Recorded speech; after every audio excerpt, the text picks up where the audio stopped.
We're here in Paris, and this is the Cathedral of Saint Denis, or Saint Denis. And it's a cathedral of martyrs. And the story goes that Saint Denis was one of the early bishops here of the Paris church. And I'm standing next to all the city of Paris behind me. So Saint Denis was the bishop of Paris in the 2nd century. And the pagan Romans killed him and beheaded him.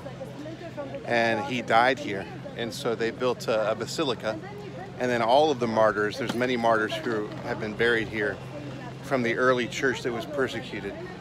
So this is Paris, the history of what God has been doing through the centuries, and we thank God for people who are willing to suffer and die for the message of Jesus, for the love of Jesus, so that other people could know, so that all of France could eventually know about Jesus Christ. So what a heritage this place is.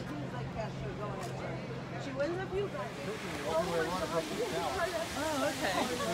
Yeah. Oh, no, that's going to be fun. I'm so proud of you for walking up the steps, honey. No, we were just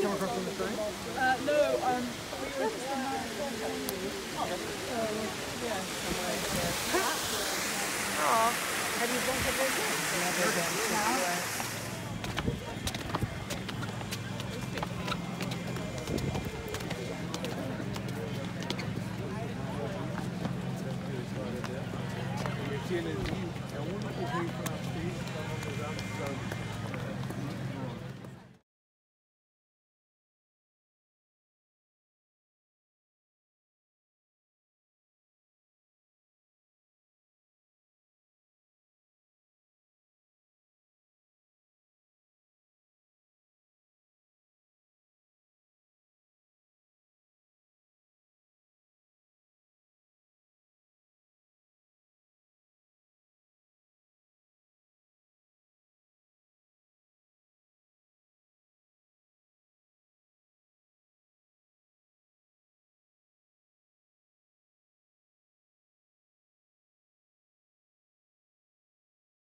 From the year 800, and this one right here is from the year 1134, so almost 1,000 years old.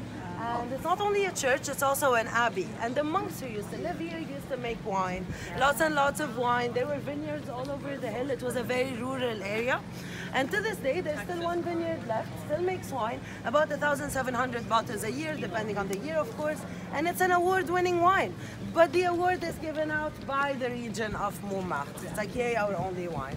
Very proud of their own production. And they celebrate that. Yeah. So we just walked through the Cathedral of Saint Denis, but then our guide has said that this church behind was actually the original church of the early Paris Christians. In the 1500s, St. Ignatius Loyola gathered 6 of his companions and they formed the Society of Jesus, the Jesuits, right here in this building in the 1500s. So all the Jesuit colleges and the Jesuit mission started right here at that chapel in Paris.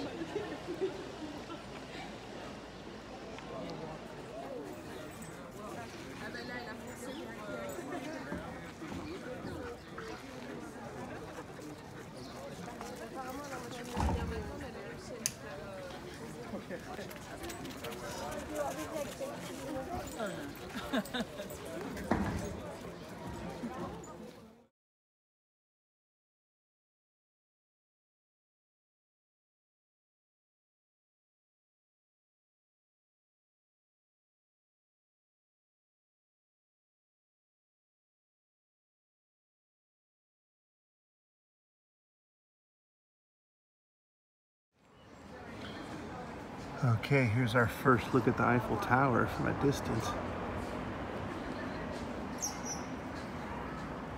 Let's get closer and take a look. From right here, and he lived here with many other artists like Modigliani, Guillaume Apollinaire, who's a French writer, and many others. And to the point where later on in his life he said that they will never be as happy as they were living here in the Bateau Lavoir, which I can understand. And later in 1970 the building caught fire, but they did manage to preserve the facade. They rebuilt the back and they opened it as a museum of Montmartre. Where you have modern art exhibits all the time, also works related to Montmartre, the area.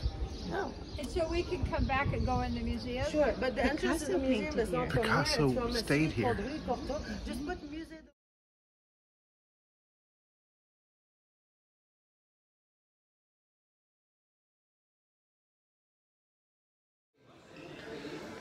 The water fountain behind me, there was a war in 1871 between the Germans and the French. It was the Franco-Prussian War. And the Germans came and cut off the water supply, and then an Englishman, a philanthropist, came and dug wells, and this is one of the original 1871 wells to give the French people free water during the war.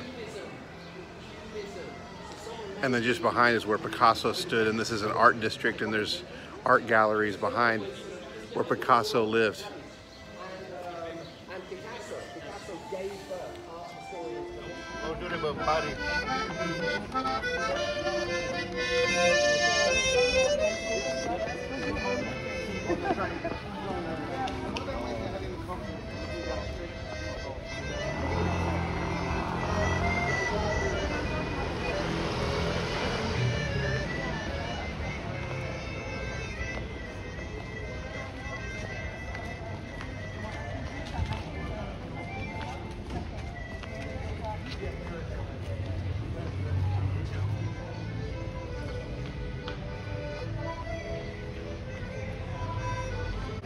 We are in Paris.